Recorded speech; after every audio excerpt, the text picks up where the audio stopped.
નમસ્કાર મિત્રો, આજે એક નવા અને ઇન્ટરેસ્ટિંગ વિષય સાથે આપણે મળી રહ્યા છીએ. ઉનાળાની આ ગરમીમાં સૌ કોઈને ઠંડુ પીણું પીવાનું ગમે છે અને મને પણ પસંદ છે. પરંતુ આ ઠંડુ પીણું હું આ ગ્લાસમાં નહીં પીવું. મારા સ્પેશિયલ રીતે ડિઝાઇન કરેલા આ કપની અંદર હું ઠંડુ પાણી પીશ.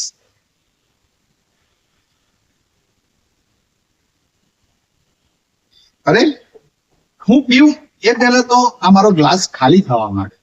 હા, આ ગ્લાસ સંપૂર્ણ ખાલી થઈ જશે, કેમ કે આ સામાન્ય ગ્લાસ નથી, પરંતુ સ્પેશિયલ રીતે ડિઝાઇન થયેલો કપ છે.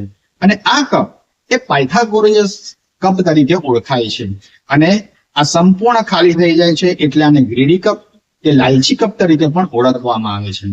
આની રચના અને કાર્ય પદ્ધતિ સમજીએ એ પહેલા થોડી આની હિસ્ટ્રી જાણીએ તો પાયથાગોરસ નામના ગણિત શાસ્ત્રીએ તેના મિત્રો અથવા તો એના શિષ્યો વધારે પડતું મદિરાપાન ન કરે, એક લિમિટ સુધી મદિરાપાન કરે, તે માટે આ ગ્લાસની રચના કરી હતી કે થોડું લિમિટ સુધી ભર્યું હશે ત્યાં સુધી વાંધો આવશે નહીં, પરંતુ જેવું એ લિમિટથી વધારે પ્રવાહી એની અંદર ભરશે કે આ ગ્લાસ સંપૂર્ણ રીતે ખાલી થઈ જશે.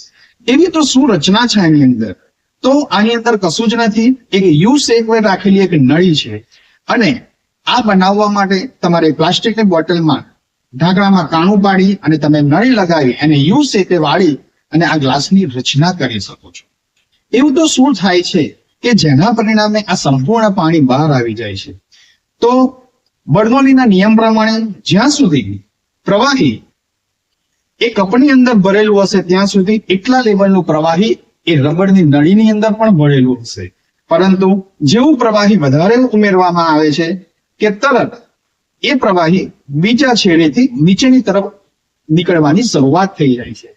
અહીંયા નળીની અંદર લો પ્રેશર સર્જાય છે, હવાનું ઓછું દબાણ હોય છે અને આસપાસ રહેલા પ્રવાહી ઉપર હવાનું વધારે દબાણ હોય છે, જેના પરિણામે આ સંપૂર્ણ પાણી નળીમાંથી બહાર આવી જાય છે.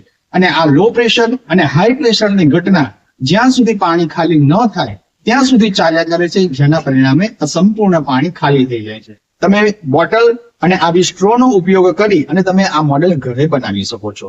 આ મોડેલની અંદર સિમોસના સિદ્ધાંતનો ઉપયોગ થાય છે અને આ સિદ્ધાંતને આધારે કાર્ય કરતા કેટલાક સાધનો આપણે રોજબરોજની જિંદગીમાં જોઈ શકીએ છીએ. આપણા ટોયલેટની નીચે તમે યુ શેપ આવા શેપે લગાવેલી એક નળી તમે જોઈ હશે.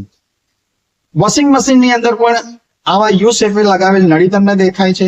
આ ઉપરાંત તમે પેટ્રોલની ટાંકીમાંથી પેટ્રોલ કાઢવા માટે પાઇપ પેટ્રોલની ટાંકીમાં નાખી અને હવાથી તમે ખેંચો છો તો એ પણ આ સિદ્ધાંતને આધારે પેટ્રોલની ટાંકીમાંથી પેટ્રોલ એક બોટલમાં અથવા કોઈ ટેન્કમાં તમે ભરી શકો છો. તો એની અંદર પણ આ સિદ્ધાંતનો ઉપયોગ થાય છે.